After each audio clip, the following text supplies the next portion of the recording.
Okay, in my never-ending quest to find something slightly different, this is the F1 Bluetooth sunglasses, headphones, smart open ear audio glasses. Comes in a box without that information printed on it, so I had to just read it from the description on the website Light in the Box, who decided to send it to me. You can buy them there for £26.85, down from £40.29, and there's a further £3 off coupon if you use the link down in the description. Now these are a pair of smart glasses, and right from the word go, I'm actually quite impressed. These are rather nice. They come with a case. Yeah, they're 26 quid, and you get a case with them. I guess it would probably be useful even for the case. It's quite nice, aside from having a smart eyewear written up there, but you might be able to rub that off if you wanted to use it if the glasses weren't to suit you, because I don't think they're going to suit me very much.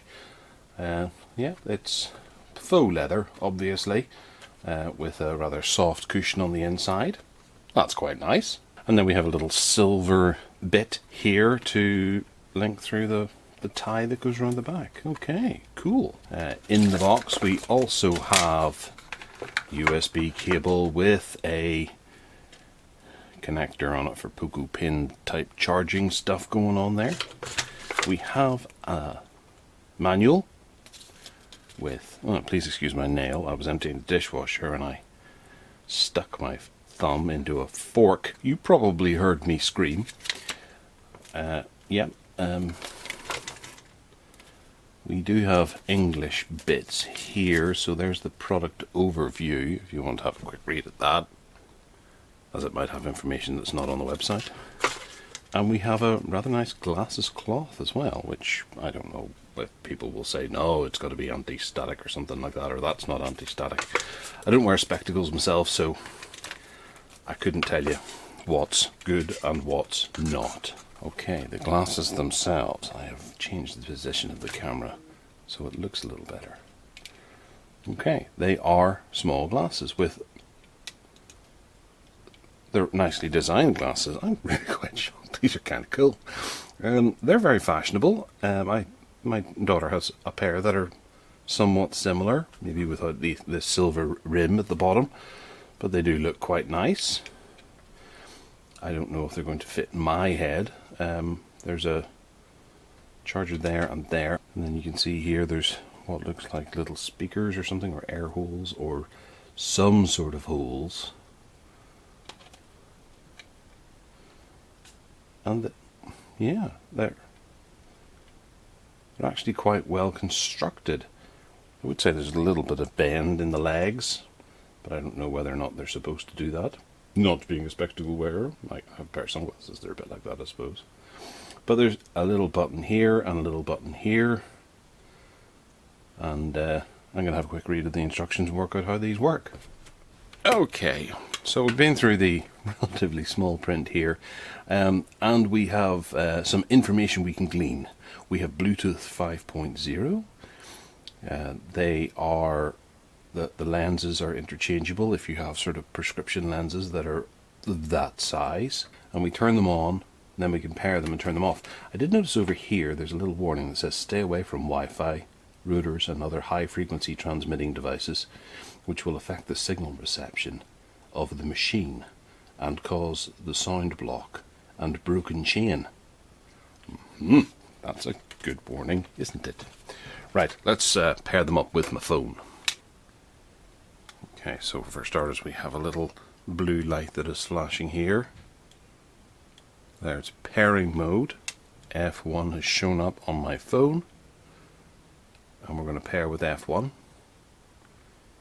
There's a slight vibration from the glasses, so there is feedback. Connected for calls, audio 70% remaining. Right. Early word is that they do fit my face. Right. Okay, so we have a little bit of music coming out of here. I'm going to take it up to the... I'm not going to do that actually. I'm going to put on something that's license free, so we don't have to worry too much about that.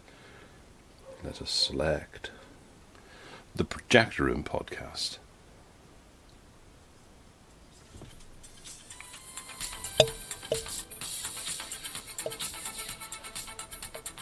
Hello everyone, and welcome back into the Projector Room, where we're going to talk for the next hour or so about film, cinema and TV. I'm joined as usual with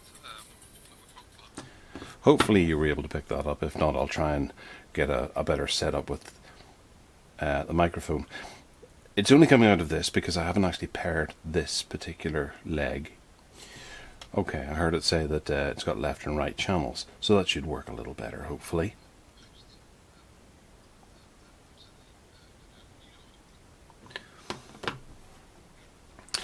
Right, so early thoughts before we go out and actually try and do anything with it. The speakers are quite weedy. They're not particularly great. Turning them up to full volume does give a massive amount of distortion, especially on the right one here. The left one does seem to do quite well, but the right one just it blows out quite a lot whenever, even on spoken word. So I'm going to have to go away and have a wee play around with them and see how well they work, and see if there's a better way that I can try to emulate the sound for you to hear. Okay, so it's been a week and I've used these, and I haven't felt like a weirdo using them. They're... On the one hand, I would say that it's a really good idea. I like this idea, and it's growing on me. Having the speakers right there, pushing the noise directly into your ears is great. However, one of the speakers doesn't work very well, and the other one, well, and they're both combined quite quiet. You can't really get a huge amount of noise out of them, but then you don't really want there to be. You don't want people hearing what you're listening to all of the time, and especially whenever it comes to making phone calls. It's like, well, I suppose it would be more like sitting with your loudspeaker on your phone, but at a very low volume. And you'd be sitting there talking to yourself. People would be looking at you, thinking there's nothing in their ears, so they're not talking on headphones. You're just muttering to yourself, or perhaps even singing. This speaker just does it. There's a rip in it, a very small tear or something like that. It's not up to snuff. This one isn't bad. It's not terrible. For 20 quid, I'm all right with it. If this had have been as good as this, then yeah, I probably would have been giving them a somewhat glowing review. But this unit is faulty, and it needs to go back. It needs to be replaced with a full working unit. And at that, it's not too bad. Turning them round to the actual sunglasses side of things, there's a bit of an issue.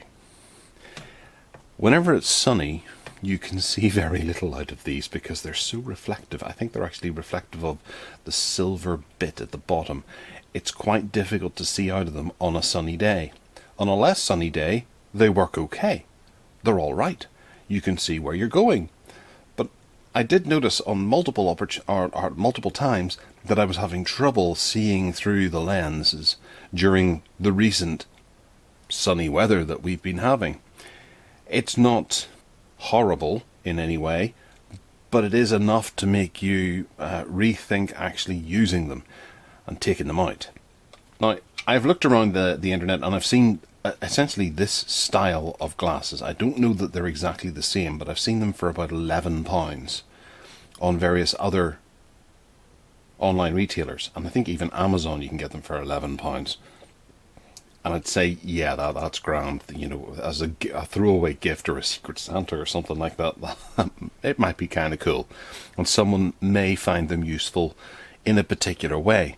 But for me, just for going out of the house, I do prefer taking my headphones with me. But it was a great novelty to play with.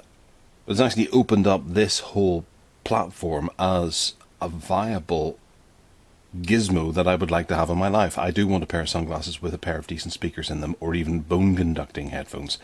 So I'm quite interested in pursuing that and finding something that's slightly better than these, because I'm a bit disheartened that these don't work as well as I'd like them to. But these particular ones cost 24 quid. You can get much better headphones for that, and at that it's not a particularly large amount of money. But you don't have the luxury of being able to hear what's going on around you whenever you have those headphones in and on, unless they've got some sort of impressive noise cancelling technology that you can switch off, like we've seen from Soundcore at a very low price. So yeah, they might work for you. They don't for me. I can't say I'll be putting them on my face again. My wife quite liked them. She gave them a go, and I think she's used them a few times more than me, and she finds them very handy for taking our son down to the play park and sitting there and being able to hear exactly what's going on, listen to a little bit of music and take the odd phone call if she needs to, whilst also having a pair of sunglasses on. So let me know if you have any questions. Hit that subscribe button and turn on those notifications. Give us a wee thumbs up if you fancy. And remember to tune into the Tech Addicts podcast. There's a new one every Sunday afternoon. And of course, Talk Sport on a Wednesday morning for Inspect Your Gadget. And other than that, take care.